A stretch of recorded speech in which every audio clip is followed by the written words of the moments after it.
Facebook Conversion API tutorial, yan yung pag-uusapan natin ngayon at i-walk through ko kayo kung paano yan sinisetup para sa Facebook ads campaign nyo.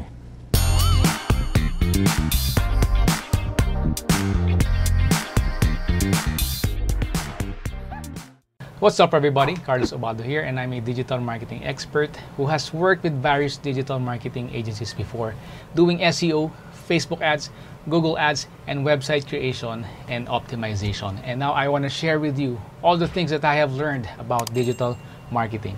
And so, if you are into that kind of thing, consider subscribing. Ngayon, pardon me kasi merong construction na nangyayari dyan sa mismong tapat ng office ko. And actually pati yung kapitbahay namin, merong 10 apartments na ginagawa. So bear with me dahil kung may marinig kayo na pukpok o barena and etc. dun yung galing, no? Pero ayoko nang pumigil yun sa akin sa pag-record at pag-upload ng videos. So try natin gawin ng remedyo. Ayusin natin yung soundproofing nitong office ko para hindi nakaka-distract. At syempre para hindi tayo mapigilan ng construction na yan na makapagbigay ng value sa inyo, sa mga audience ko. So let's now jump to my screen para ma-discuss ko sa inyo yung pinaka-overview kung bakit maganda na gamitin yung Conversion API. Just in case na hindi ka pa aware, since the iOS 14 update, marami nang nag-opt out dun sa Facebook tracking. So nangyayari yun sa browser to the Facebook server. So, automatic, pag nag-opt out at gumagamit sila ng iOS 14, hindi na matatrack ni Facebook yung nangyayari na conversions. Kaya naman, to make up for that, nirelease nila itong Conversion API, kung saan hindi na si browser to Facebook server yung mag-uusap, but instead, yung another separate server to Facebook's server. So, ayan yung tsura niya. Pagpasok ni customer sa website, okay, hindi na kuha dahil naka-opt out.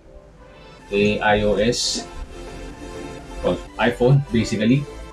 So, dito siya ma-attribute sa server at ibabato na yun sa server ni Facebook para ma-count as a conversion. So may mga different ways para ma-setup yan. Andyan si Google Tag Manager. Pero hindi ko ginagamit yun, no? Kasi medyo mahirap yun. Hindi naman tayo talaga developer.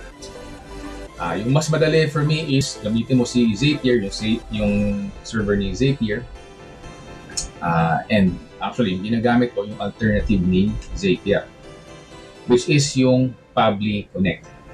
And then, yung methods na alam ko aside from dun is pag WordPress yung website, pwede mong gamitin si Pixel Your Site o kaya si FunnelKit, also known as WooFunnels before, no? Ngayon nagpalit na kasi sila sa pangalan na FunnelKit.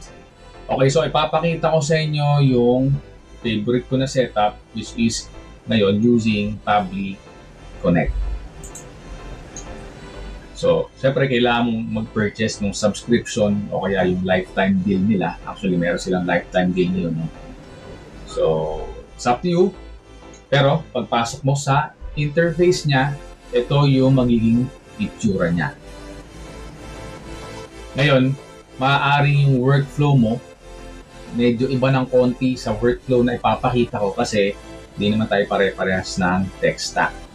So, ang ginagamit ko, for example, ito, para sa certain example na to is Question Scout. So, yung form ko na yun, naka-embed siya dun sa WordPress website and then basically nag-run ako ng lead generation dun.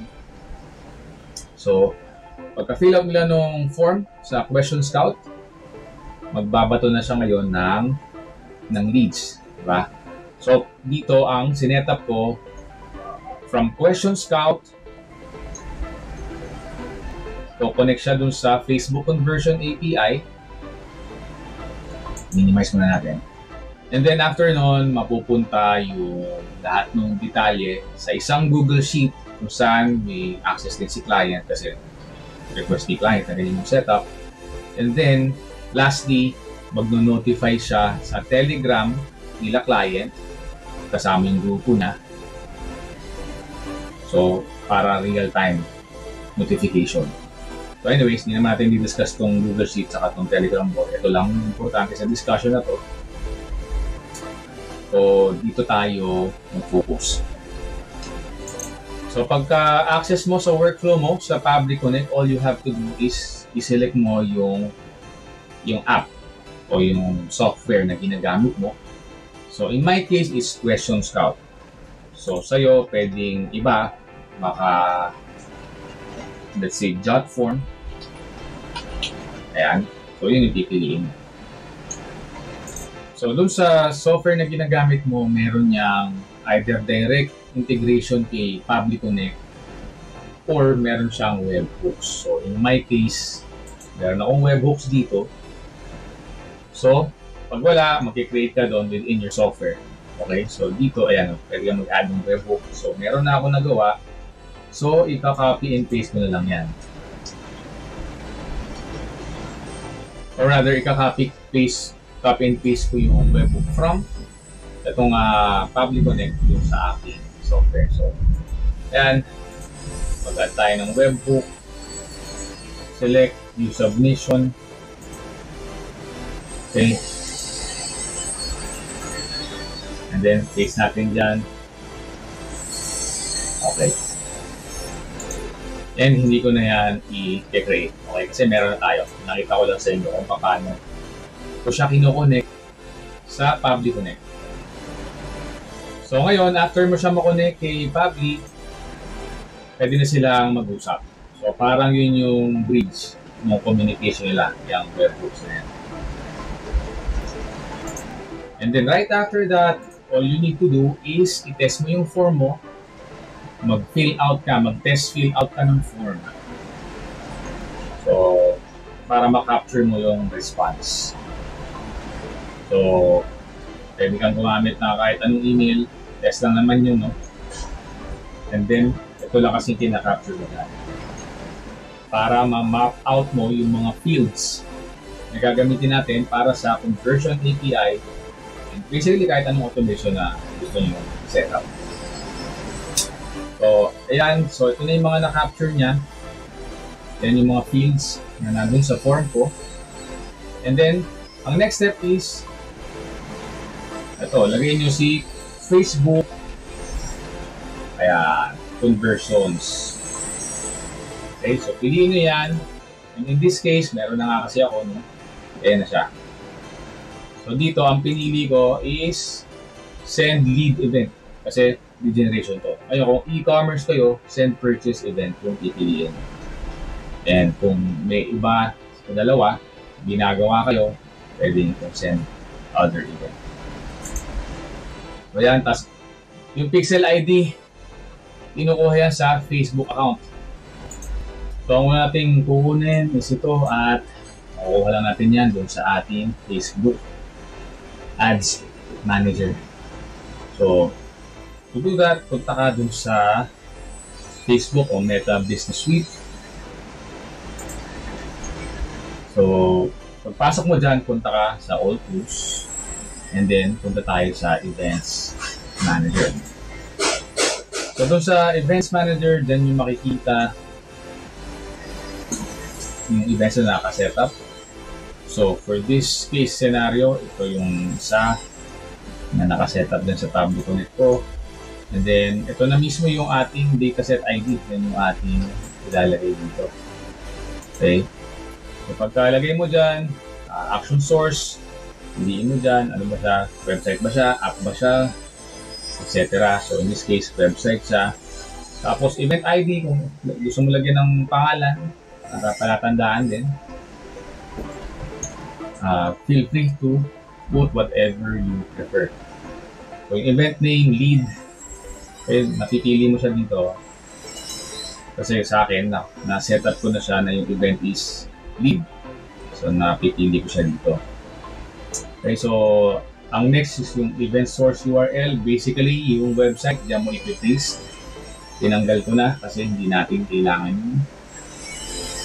Or rather, ayokong pakita. And then, ayan, dito na natin i-map out yung mga unang ginawa natin o pina-connect natin, pinahatak natin kumbaga sa webhook. So, ito yun. So, ano yung mga i-map out natin na fields? Depende yan sa gusto mo.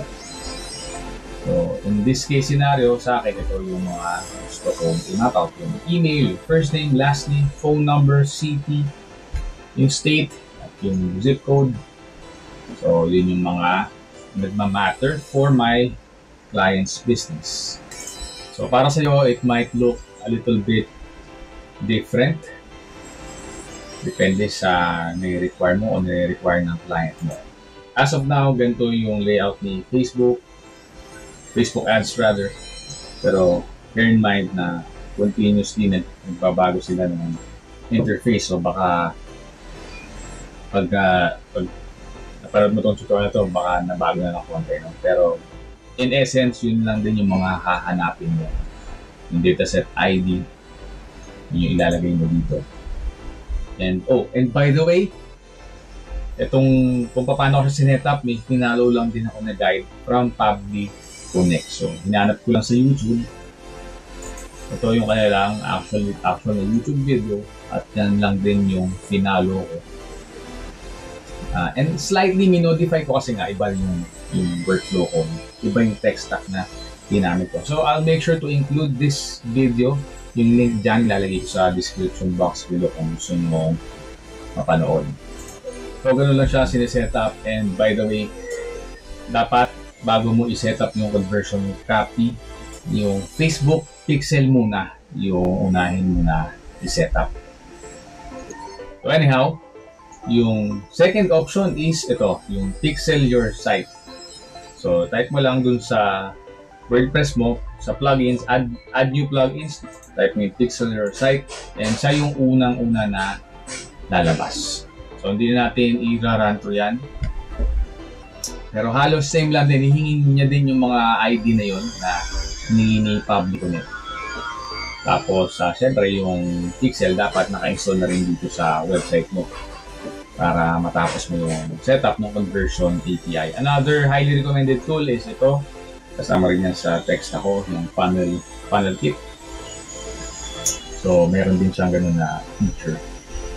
So, para sa akin ito, medyo may kamahalan din kasi siya yung buy new pixel your site. Kaya kung ako, mas ma-recommend ko si Pabli Connect kasi mas affordable yung kanyang plans. So that's basically how you do it, and makikita mo naman yan doon sa events mo kung okay ba siya, nagpa-fire ba siya. Ayan, nakikita nyo naman, no? In the last 3 hours, 326 yung total events na nakuha niya. Pwede mo rin i-test, which I recommend bago mo gawing live. Pwede mo i-test yung event na yan, no? So pinrovide lahat ni Facebook yung tools for you to set it up properly. So yun lang guys, no, medyo advanced na kasi ito, no? So hindi ko ito ma-recommend sa mga beginners. Pero kung intermediate ka o medyo nasa advanced ka na, madali mo na makukuha to. Oh, and by the way, salamat pala kay inospace, siya kasi nagtanong nito. So thank you for asking this question. And let me know guys if you have any comments or suggestions na gusto nyo gawin ko na tutorial. Please comment them down below. If you find this video helpful, please smash that like button. And if you have any questions or suggestions, feel free to comment them below. And for more content about digital marketing, just like this one, consider subscribing.